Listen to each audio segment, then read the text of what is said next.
O condicionamento religioso.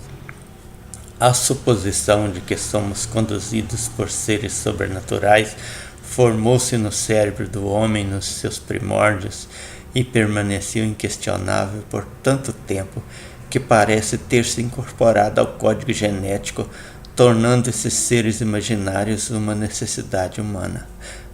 Ademais, o cristianismo trouxe todo um condicionamento doutrinário capaz de inibir o religioso de aceitar elementos comprobatórios de seus equívocos provenientes do pensamento primitivo.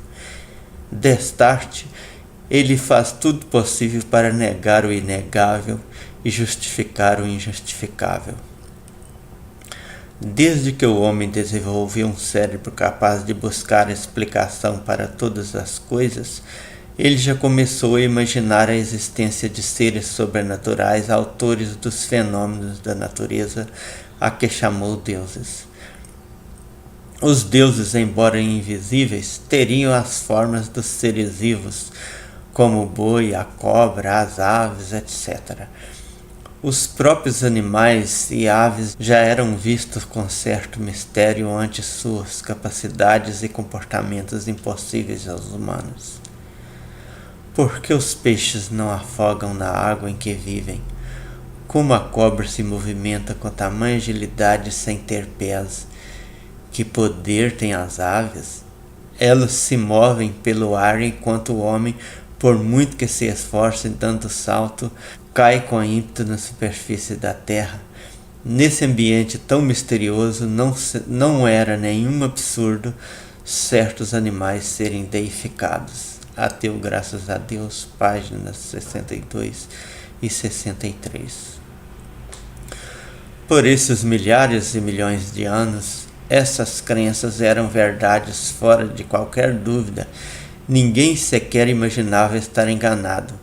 Mas, com o tempo, os contatos de povos diferentes, cada um considerando falsos os deuses dos outros, a dúvida começou a surgir em muitas cabeças racionais. Entre os filósofos, homens que não se denominaram sábios, mas amantes da sabedoria, filo igual amante, mais sofia igual sabedoria, começou a surgir o ateísmo. As autoridades religiosas cuidaram de combater todas as ameaças aos seus deuses.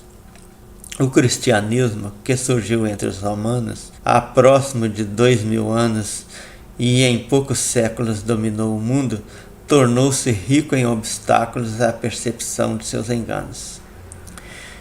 Quem crer e for batizado será salvo, mas quem não crer será condenado. Marcos 16, versículo 16. Para o cristão, o simples fato de não crer já significa a perdição. Posteriormente, a Igreja passou a ensinar que o só ter dúvida quanto à veracidade das coisas divinas já seria um pecado grave. Assim, os cristãos evitavam até pensar na possibilidade de estarem enganados. Deus escreve certo por linhas tortas. É a afirmação dos crentes diante dos fatos incompatíveis com a suposta justiça divina. Quando questionados sobre alguns absurdos apresentados como vontade de Deus, respondem: não entendemos os desígnios de Deus.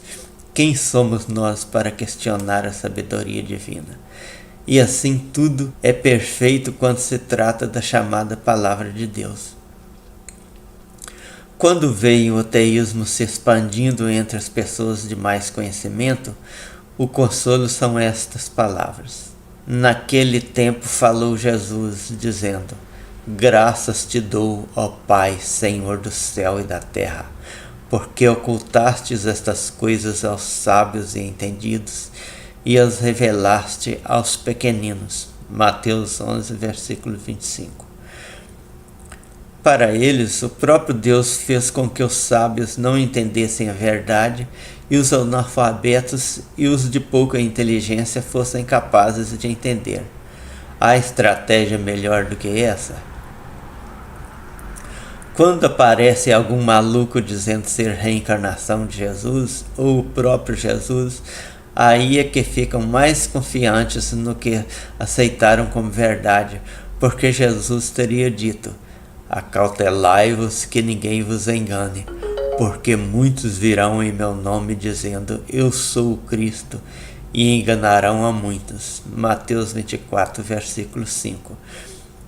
Pouco adianta provar que as profecias de Miqueias, Isaías e Daniel não se cumpriram, e a sequência de fatos preditos em Mateus 24 coloca o fim deste mundo muitos séculos antes de nós. Eles se escoram em São Pedro. Nos últimos dias virão escarnecedores com zombarias, andando segundo as suas próprias concupiscências e dizendo: onde está a promessa da sua vinda? Porque desde que os pais dormiram, todas as coisas permanecem como desde o princípio da criação, pois eles de propósito ignoram isto, que pela palavra de Deus já desde a antiguidade existiram os céus e a terra, que foi tirada da água e no meio da água subsiste, pelas quais coisas pereceu o mundo de então, afogado em água, mas os céus e a terra de agora, pela mesma palavra, têm sido guardados para o fogo, sendo reservados para o dia do juízo e da perdição dos homens ímpios. Mas vós, amados, não ignoreis uma coisa, que um dia para o Senhor é como 1000 anos, e 1000 anos como um dia. Segundo Pedro, capítulo 3, versículos 3 a 8. Isso aí é suficiente para ignorarem todas as predições que ficaram para trás. Nós passamos como os escarnecedores e ainda tem como apoio essas palavras: mas, irmãos, acerca dos tempos e das épocas não necessitais que se vos escreva, porque vós mesmos sabeis perfeitamente que o dia do Senhor virá como vem o ladrão de noite. Pois quando estiverem dizendo paz e segurança, então lhes sobrevirá repentina destruição, como as dores de parto àquela que está grávida, e de modo nenhum escaparão. 1 Tessalonicenses, capítulo 5, versículos 1 a 3. Mas o ponto mais estratégico foi este: e por se multiplicar a iniquidade, o amor de muitos esfriará, mas quem perseverar até o fim será salvo. Mateus 24, 12 e 13. Essa foi a jogada mais esperta de um dos psicopatas que inventaram o cristianismo. Ele preveniu para que, a qualquer tempo que a igreja começasse a perder adeptos, uma parte ficasse mais crente, acreditando que estivesse se aproximando o fim previsto, e a possibilidade de arrebanhar novos fiéis fosse grande, sob a suposição de que a palavra divina estaria cumprindo-se. É o argumento que vemos hoje quando a religião está definhando irreversivelmente nos países desenvolvidos. Com todas essas coisas na cabeça, pensando que o Deus onisciente ofuscou o entendimento dos inteligentes e capacitou os tolos para entender, e que o crescimento do ateísmo é o sinal previsto da proximidade da volta de Jesus, não são muitas as pessoas que conseguem perceber que estão sob as amarras dos equívocos do pensamento primitivo e das armadilhas de espertalhões que criaram uma lavagem cerebral perfeita. Estão cercados de justificativas para todas as falhas da chamada Palavra de Deus.